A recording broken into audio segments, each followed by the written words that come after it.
पत्नी शब्द कहते ही अपने माइंड के अंदर एक ऐसी छवि बनती है जिसके बारे में आदमी ये सोचता है कि मेरा एक परिवार होगा, बच्चे होंगे और मेरा घर में सुख दुख समझने वाली एक सुंदर सी हमसाया भार्या जिसको बोले होती है।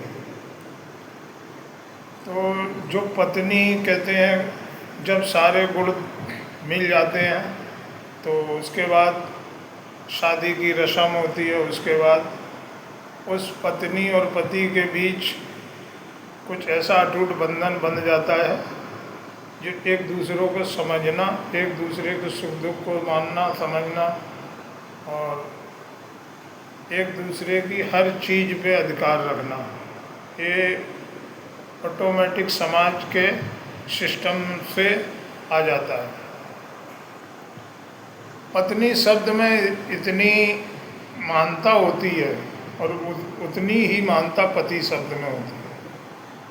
पत्नी अगर दिल से चाहेगी पति को तो उसको पतित कर देगी, और अगर पत्नी दिल से नहीं चाहेगी तो उसका पतन कर देगी। वैसा ही पति के लिए भी लागू होता है।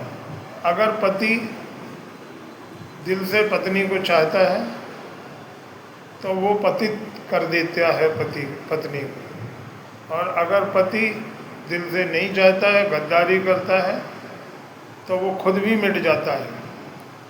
उसका सब कुछ दुख में रहता है। इसलिए अगर आप सच्चे जीवन साथी की तलाश में हैं तो पतित बन के रहिए और पत्नी बन के रहिए। किसी को देख के अपने आप को बदलना, कौन कैसे चल रहा है, कौन क्या चल रहा है, उसमें नहीं जाना। भले ही कितने ही झगड़े हों, आदमी को भी दारू नशे की तरफ नहीं जाना चाहिए और पत्नी को भी विश्वासघात की तरफ नहीं जाना चाहिए। पैसा तो आता है चला जाता है, पर रिश्ता जब दिल में नहीं उतरता है तो ज़िंदगी भर दुख के साथ जीना पड़ता है। इसलिए पति पत्नी के रिश्ते जितने खट्टे आजकल हो रहे हैं, मेरी तो ईश्वर से और भगवान से ये कामना है कि हर पति पत्नी को सद्बुद्धि दे और उनका जीवन सुख में बनाए। जय हिंद, जय भारत। अगर अच्छा कहा है तो वीडियो को लाइक करना, कमेंट करना, शेयर करना।